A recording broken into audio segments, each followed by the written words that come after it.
ligtas sa lahat ng panahon. Magsiawit kayo sa Panginoon ng isang bagong awitin. Magsiawit kayo sa Panginoon buong sandaigdigan. Sa ngalan ng Ama, ng Anak at ng Espiritu Santo, Amen. sumainyo ang Panginoon. At sumaiyo rin. Mga kapatid, tinipon tayo bilang kaanib ng angkan ng Diyos, kaya't dumulog tayo sa mawaing Panginoong nagpapatawad ng lubos. Sinugong tagapagpagaling sa mga nagsisisi, Panginoon, kaawaan mo kami. Panginoon, kaawaan mo kami. Dumating na tagapag-anyaya'y mga makasalanay magsisi, Kristo, kaawaan mo kami. Kristo, kaawaan mo kami. Nakaluklok ka sa kanan ng Diyos, Ama, para ipamagitan kami. Panginoon, kaawaan mo kami. Panginoon, kaawaan mo kami. Kaawaan tayo ng makapangyarihang Diyos, patawarin tayo sa ating mga kasalanan at patnubayan tayo sa buhay na walang hanggan. Amen. Manalangin tayo. Ama naming makapangyarihan, lagi mong lingapin at patnubayan kaming mga kabilang sa iyong angkan. Sa tanging pag-asa naming ikaw ang nagbibigay, kami ay tangkilikin mo at laging subaybayan. Sa pamamagitan ni Jesucristo, kasama ng Espiritu Santo, magpa sa walang hanggan. Amen. Magsiupo muna ang lahat.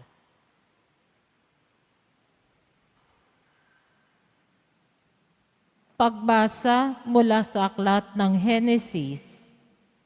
Tinawag ng Panginoon Diyos ang lalaki at tinanong, "Saan ka naroon?" "Natakot po ako nang marinig ko kayong nasa hardin. Nagtago po ako sapagkat ako'y hubad," tugon ng lalaki. "Sino may sabi sa iyong hubad ka?" tanong ng Diyos. "Bakit kumain ka ba ng bungang ipinagbabawal ko?" "Kasi pinakain po ako ng babaeng ibinigay ninyo sa akin," tugon ng lalaki.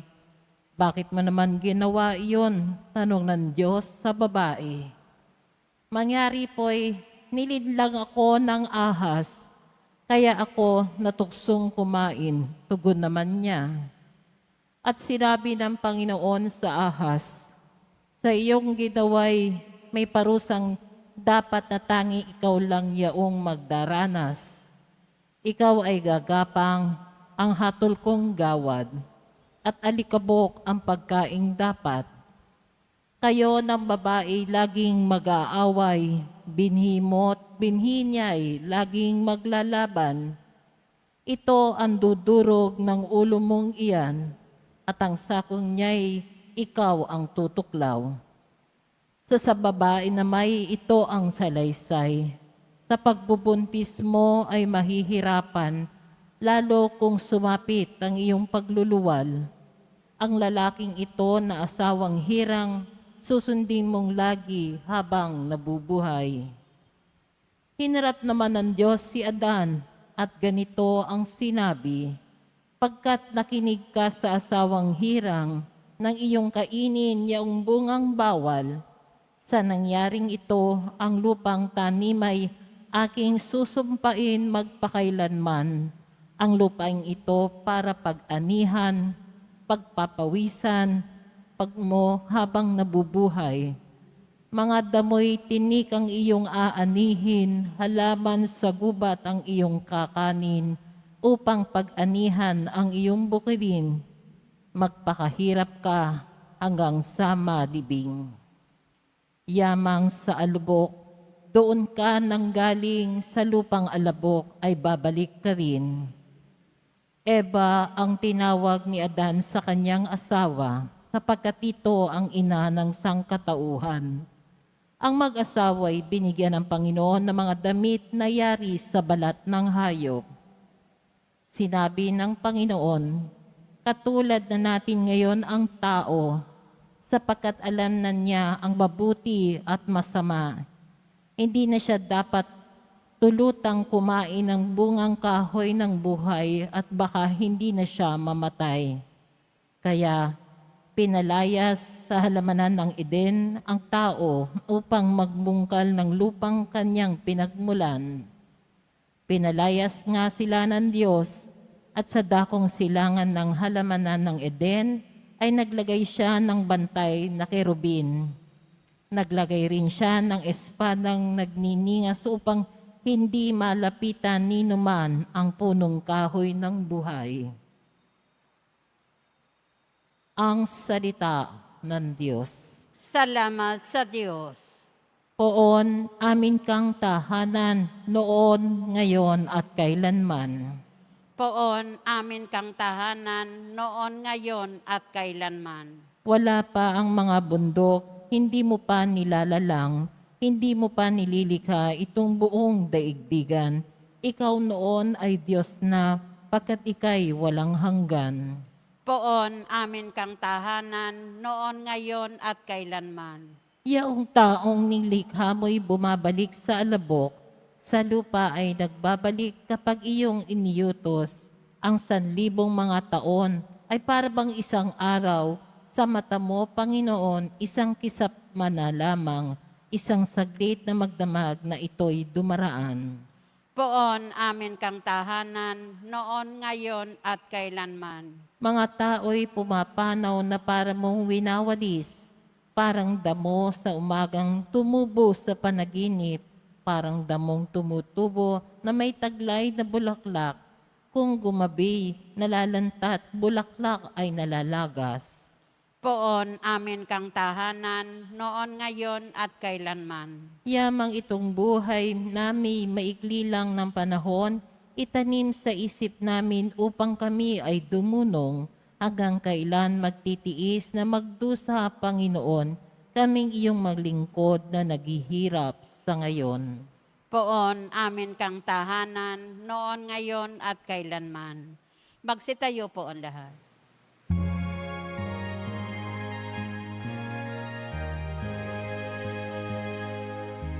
Alleluia, Alleluia, Alleluia, Alleluia.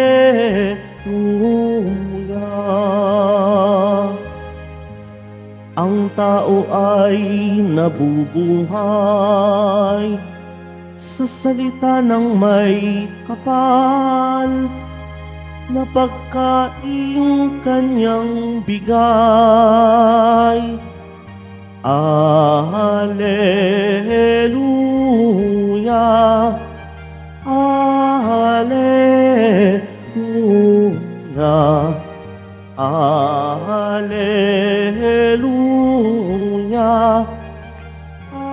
Alleluia.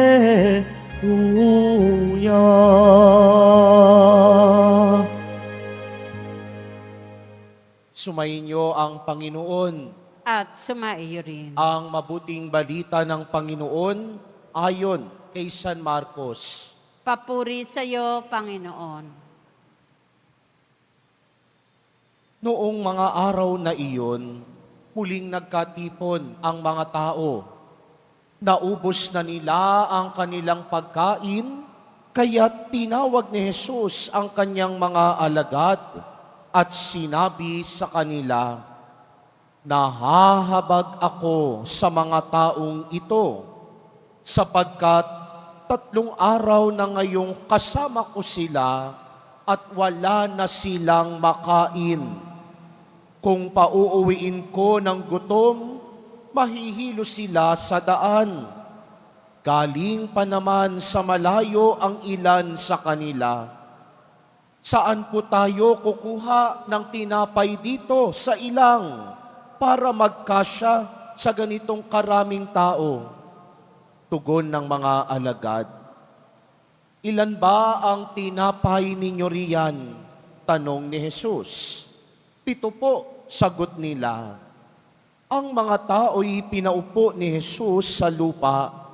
Kinuha niya ang 7 tinapay at nagpasalamat sa Diyos. Pinagpira-piraso niya ang mga iyon at ibinigay sa mga alagad upang ipamahagi sa mga tao. Gayon nga ang ginawa ng mga alagad. Mayroon din silang ilang maliliit na isda. Muli siyang nagpasalamat sa Diyos at iniutos niyang ibigay din iyon sa mga tao.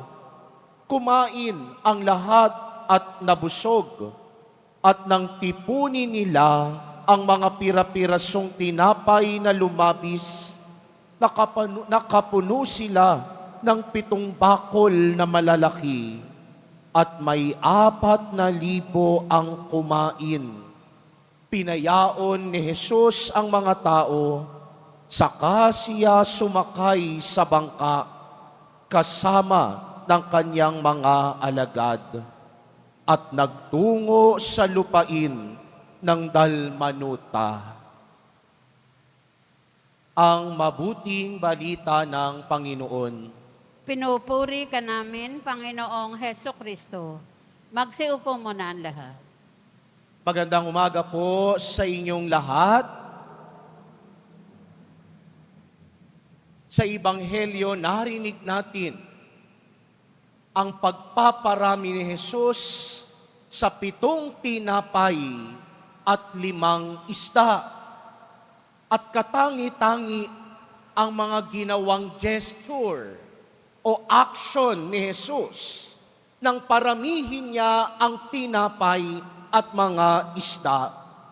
Sabi sa Ebanghelyo, kinuha niya ang tinapay, nagpasalamat sa Diyos, pinagpira-piraso at ibinagay sa mga alagad upang ipamahagi. Saan natin naririnig ang mga salitang yaon? Hindi ho ba sa pagdiriwang ng Eukaristiya?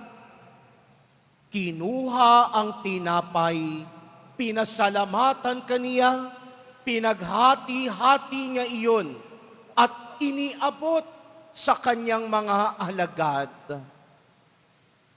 Ibig sabihin, sa tagpong ito sa Ebanghelyo, natutunghayan, nakikita na ng mga tao at ng mga alagad kung ano ang pagdiriwang na itatatag ni Jesus sa banal na Eukaristiya. Kung yon ang tinatag ni Jesus sa Eukaristiya, ibig sabihin, sa tuwing nagdidiwang tayo ng banal na Eukaristiya, ng banal na misa, merong mahalagang nangyayari. Hindi lang basta itinataas ng pari ang tinapay, hindi lang basta itinataas ang kalis, pero sa bawat pagdiriwang ng Eukaristiya, apaw-apaw, labis-labis ang biyaya at pagpapala na tinatanggap ng bawat taong nakikiisa sa pagdiriwang ng Eukaristiya.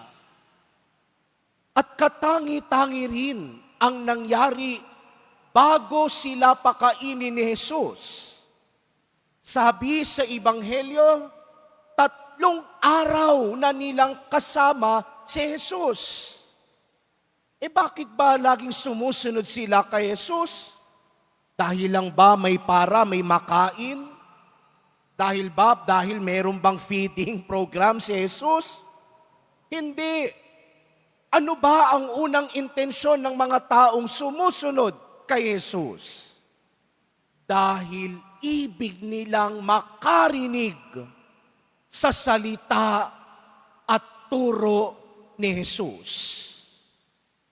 Kaya nga, doon sa Alleluia verse, bago ang Ebanghelyo, sabi doon, ang tao ay nabubuhay sa salita ng may kapal na pagkain kanyang bigay.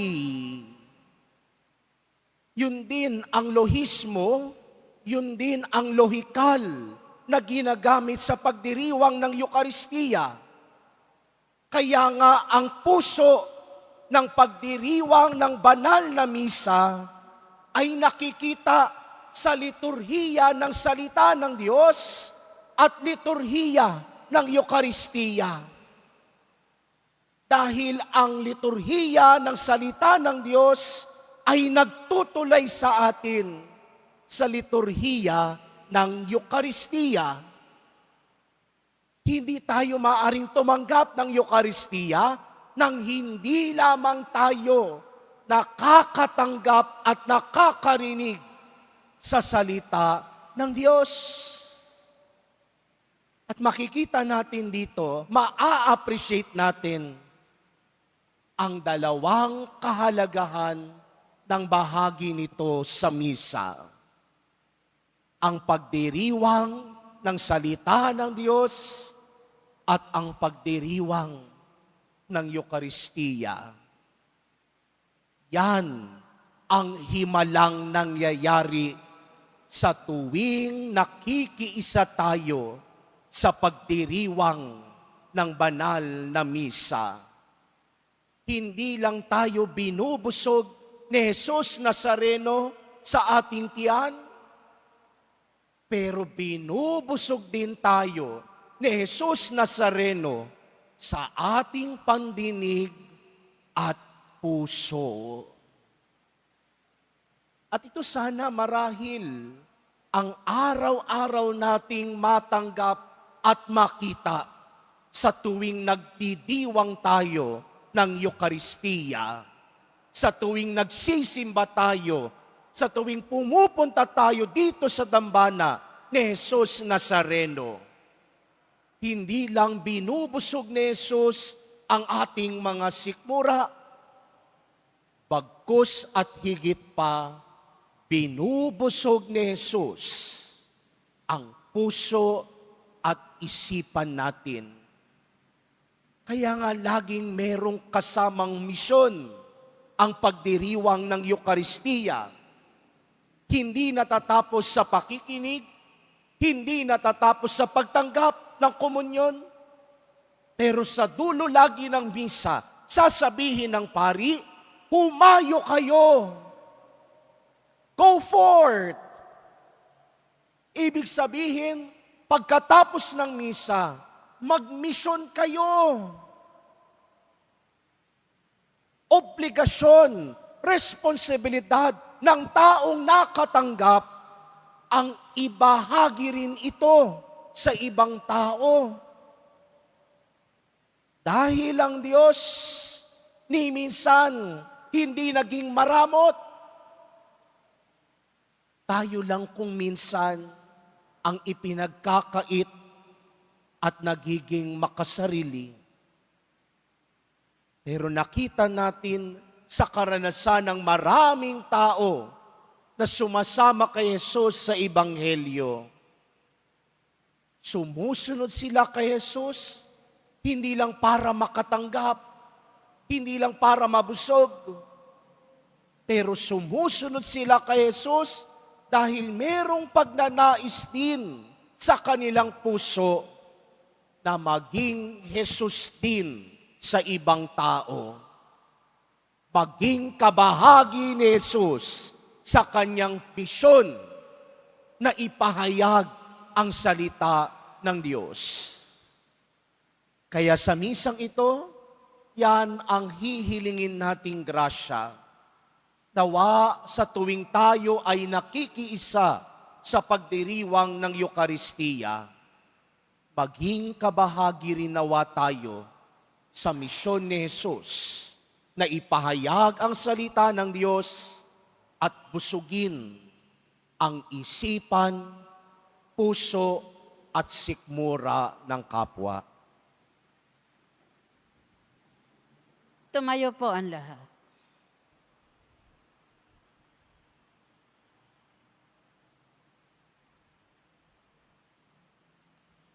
Minamahal kong mga kapatid, sa pagpapakain ng 5,000 tao, ipinakita ng ating Panginoon na ang Diyos Ama ang siyang nagbibigay ng lahat ng ating pangangailangan. Hilingin natin sa Kanya ang lahat ng biyayang ipagkakaloob niya sa atin. Sa bawat panalangin ang ating itutugon, Panginoon, paapawin mo sa amin ang iyong pagmamahal. Panginoon, paapawin mo sa amin ang iyong pagmamahal. Ang ating mga apostol, lalo na ang Santo Papa at ang mga obispo, naway patuloy tayong bigyan ng mga tamang katuruan sa pananampalataya. Manalangin tayo. Panginoon, paapawin mo sa amin ang iyong pagmamahal. Ang mga may tungkulin upang labanan ng taggutom, naway maging matagumpay sa kanilang pagsusumikap na mapakain ang milyong-milyong nagugutom na tao. Manalangin tayo. Panginoon, paapawin mo sa amin ang iyong pagmamahal. Ang mga nagugutom kay Kristo, naway matagpuan ang isang Panginoon, iisang pananampalataya at iisang binyag. Manalangin tayo. Panginoon, paapawin mo sa amin ang iyong pagmamahal. Ang mga may sakit at may mga kapansanan, naway makatagpo ng kalinga, suporta at kasiyahan mula sa kanilang mga pamilya. Manalangin tayo. Panginoon, paapawin mo sa amin ang iyong pagmamahal. Ang mga tapat na yumao, naway makarating sa walang hanggang kasiyahan sa kaharian ng Diyos. Manalangin tayo. Panginoon, paapawin mo sa amin ang iyong pagmamahal. Sa ilang sandali ng katahimikan, ating ipanalangin ang iba pang mga pangangailangan ng ating pamayanan. Gayun din ang maintensyon na inialay sa ating misa sa araw na ito at isama rin natin ang ating mapansariling kahilingan.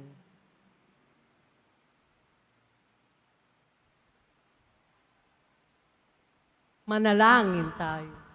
Panginoon, paapawin mo sa amin ang iyong pagmamahal. Makapangyarihang Ama, binigyan mo kami ng tinapay at buhay sa langit upang maging pagkain namin sa aming paglalakbay. Gabayan mo ang bawat hakbang namin sa daan ng katarungan at kapayapaan. Hinihiling namin ito sa pamamagitan ni Kristong aming Panginoon. Amen. Magsiupo muna ang lahat.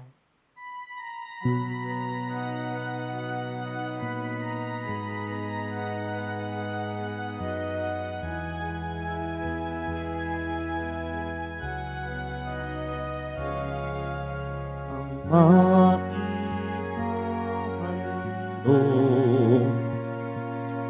sa'yo, Panginoon,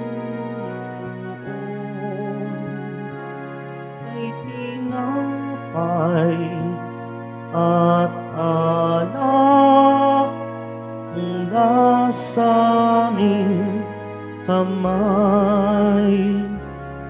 Sa iyong kabutihan aming iaalay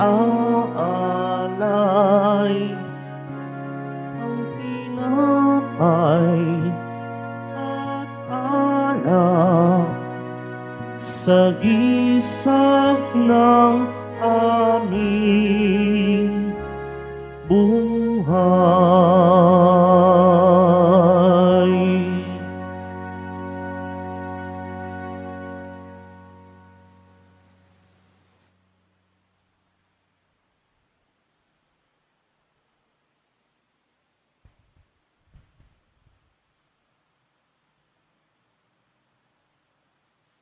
Magsitayo po ang lahat. Manalangin kayo mga kapatid upang paghahain natin ay kalugdan ng Diyos amang makapangyarihan. Tanggapin nawa ng Panginoon itong paghahain sa inyong mga kamay, sa kapurihan niya at karangalan, sa ating kapakinabangan at sa buong sambayanan niyang banal. Ama naming lumikha, ang pagkait inuming narito ay iyong ginawa upang mapalakas kaming mga mahihina. Ipagkaloob mong ito ay aming mapagsaluhan bilang pakikinabang sa buhay mong pangmagpakailanman. Sa pamamagitan ni Hesukristo, kasama ng Espiritu Santo, magpa sa walang hanggan. Amen. Sumainyo ang Panginoon. At sumaiyo rin. Itaas sa Diyos ang iyong puso at diwa. Itinaas na namin sa Panginoon. Pasalamatan natin ang Panginoong ating Diyos. Marapat na siya ay pasalamatan. Ama naming makapangyarihan, tunay ngang marapat na ikaw ay aming pasalamatan sa iyong paglingap at kagandahang loob. Ang tao'y nilikha mo't pinangasiwa sa sansinukob. Sa hangad mong siya'y iwastong lubos, siya'y pinagdusa mo sa kanyang pagtalikod. Sa iyong paggiliw, iyong ipinahintulot na makabalik siya sa pamamagitan ni Kristo Jesus. Kaya kaisa ng mga anghel na nagsisiawit ng papuri sa iyo nang walang humpay sa kalangitan, kami nagbubunyi sa iyong kadakilaan. Santo, Santo, Santo, Panginoon Diyos na mga hukbo, napupuno ang langit at lupa ng kadakilaan mo. O sana sa kaitaasan, pinagpala ang naparirito sa ngalan ng Panginoon. O sana sa kaitaasan, magsiluhod po ang lahat. Ama naming banal, ikaw ang bukal ng tanang kabanalan. Kaya't sa pamamagitan ng iyong Espiritu, gawin mong banal ang mga kaloob na ito upang para sa amin maging katawan at dugo ng aming Panginoong Hesukristo. Bago niya pinagtiis ang kusang loob na maging handog, hinawakan niya ang tinapay. Pinasalamatan kaniya, pinaghati-hati niya iyon. Iniabot sa kanyang mga alagad at sinabi, tanggapin ninyong lahat ito at kanin. Ito ang aking katawan na ihahandog para sa inyo.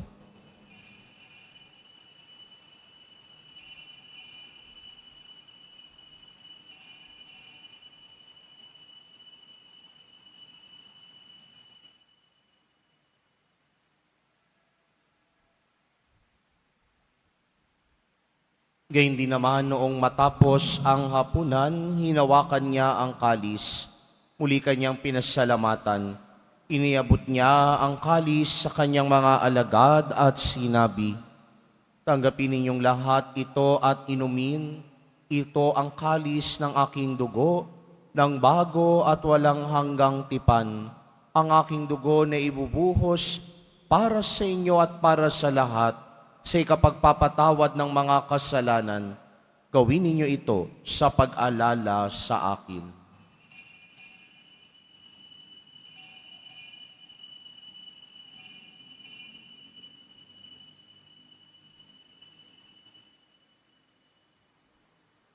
Tumayo po ang lahat. Ipagbunyi natin ang misteryo ng pananampalataya. Si Kristo'y namatay, si Kristo'y nabuhay, si Kristo'y babalik sa wakas ng panahon. Ama, ginagawa namin ngayon ang pag-alala sa pagkamatay at muling pagkabuhay ng iyong anak, kaya't iniaalay namin sa iyo ang tinapay na nagbibigay buhay at ang kalis na nagkakaloob ng kaligtasan. Kami nagpapasalamat dahil kami iyong minarapat na tumayo sa harap mo para maglingkod sa iyo. Isinasamo namin kaming magsasalo-salo sa katawan at dugo ni Kristo ay mabuklod sa pagkakaisa sa pamamagitan ng Espiritu Santo. Ama, lingapin mo ang iyong simbahang laganap sa buong daigdig. Puspusin mo kami sa pag-ibig, kaisa ni Francisco na aming Papa at ni Jose na aming Obispo at ng Tanang Kaparian. Alalahanin mo rin ang mga kapatid naming nahimlay na may pag-asang sila'y muling mabubuhay, gayon din ang lahat ng mga pumanaw.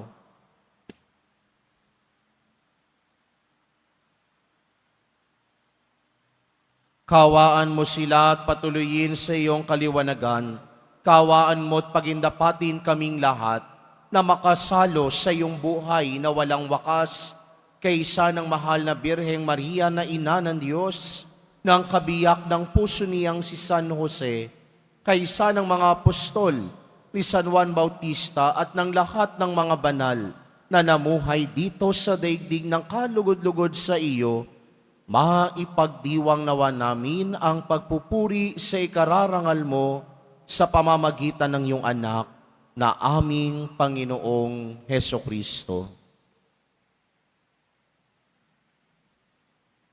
Sa pamamagitan ni Kristo, kasama niya at sa Kanya, ang lahat ng parangal at papuri ay sa iyo, Diyos amang makapangyarihan, kasama ng Espiritu Santo, magpa sa walang hanggan. Amen. Sa tagubilin ng manakagagaling na utos at turo ni Jesus na Panginoon natin at Diyos, ipahayag natin ng lakas loob. Ama namin, sumasalangit ka, sambahin ang ngalan mo. Mapasa amin ang kaharian mo. Sundin ang loob mo dito sa lupa para nan sa langit. Bigyan mo kami ngayon ng aming kakanin sa araw-araw at patawarin mo kami sa aming mga sala para ng pagpapatawad namin sa nagkakasala sa amin. At huwag mo kaming ipahintulot sa tukso at iadya mo kami sa lahat ng masama. Inihiling namin kaming iadya sa lahat ng masama, pagkalooban ng kapayapaan araw-araw, iligtas sa kasalanan, at ilayo sa lahat ng kapahamakan, samantalang aming pinananabikan ang dakilang araw ng pagpapahayag ng tagapagligtas naming si Hesukristo. Sapagkat iyo ang kaharian at ang kapangyarihan at ang kapurihan magpakailanman. Amen. Panginoong Hesukristo, sinabi mo sa iyong mga apostol, kapayapaan ang iniiwan ko sa inyo, ang aking kapayapaan ang ibinibigay ko sa inyo. Tunghayan mo ang aming pananampalataya at huwag ang aming pagkakasala. Pagkalooban mo kami ng kapayapaan at pagkakaisa ayon sa iyong kalooban, kasama ng Espiritu Santo, magpa sa walang hanggan. Amen. Ang kapayapaan ng Panginoon ay laging sumainyo. At sumaiyo rin. Magbigayan kayo ng kapayapaan sa isa't isa.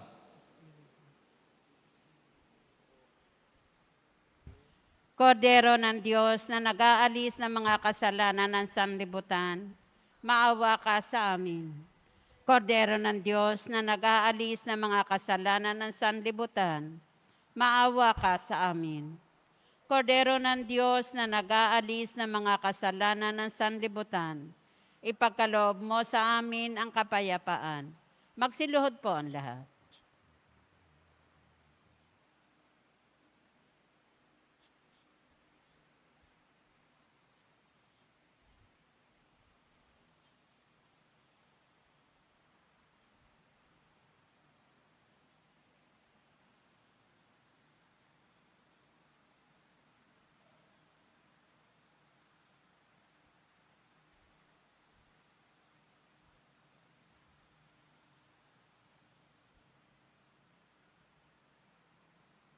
Ito si Jesus, ang Kordero ng Diyos, na nag-aalis ng mga kasalanan ng sanlibutan. Mapapalad ang mga inaanyayahan sa kanyang piging. Panginoon, hindi ako karapat-dapat na magpatuloy sa iyo, ngunit sa isang salita mo lamang ay gagaling na ako.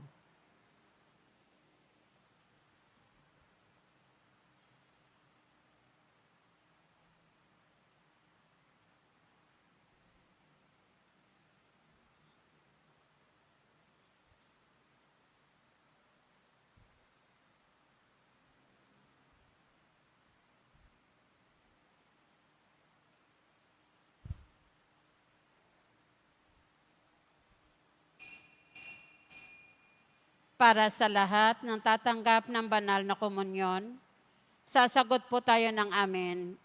Pagkasabi ng pari o ng lay minister ng katawan ni Kristo, at isubo agad sa bibig. Bago umalis sa harapan ng pari o lay minister, sumunod po tayo.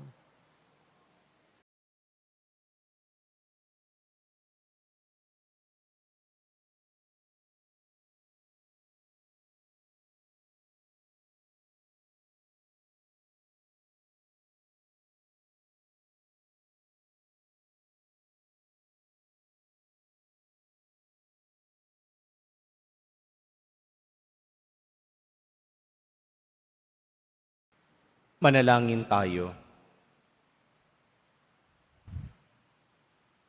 Ama naming mapagmahal, sa pagkait inuming pagkakaisa ang ibinigay, kami ay niloob mong makapakinabang. Kaisa ni Kristo kami naway makapamuhay upang makapamunga ng may kagalakan para sa kapakanan ng aming kapwa-tao sa sanlibutan. Sa pamamagitan niya, kasama ng Espiritu Santo, magpa sa walang hanggan. Amen. Sumainyo ang Panginoon. At sumayo rin. Mahal na poong Jesus Nazareno, inihayag mo sa pamamagitan ng krus ang walang maliw na pag-ibig ng Diyos sa sangkatauhan. Pakinggan mo po ang kahilingan, lalo na para sa mga nangangailangan ng iyong tulong at awa. Makamtan nawa namin ang iyong kasagutan na may utang na loob na tinatanaw. Basbasan din po ninyo itong mga imahen at dasalan upang lalo kaming manalangin at magtiwala sa pamamagitan ng bendisyon na ito, naway lalo kaming maging mapaglingkod, masunurin at tapat sa iyo na aming maluwalhating Panginoon, magpa sa walang hanggan. Amen. At pagpalain at pag-ingatan kayo lagi ng makapangyarihang Diyos, Ama, Anak, at Espiritu Santo. Amen. Naialay na ang banal na Eukaristiya, humayo kayong taglay ang pag-ibig at kapayapaan ng poong Jesus Nazareno. Salamat sa Diyos.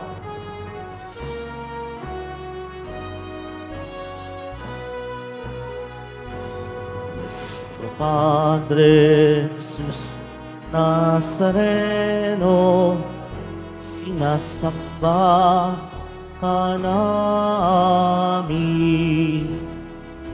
pinipintuho ka namin, aral mo ang aming buhay at kaligtasan.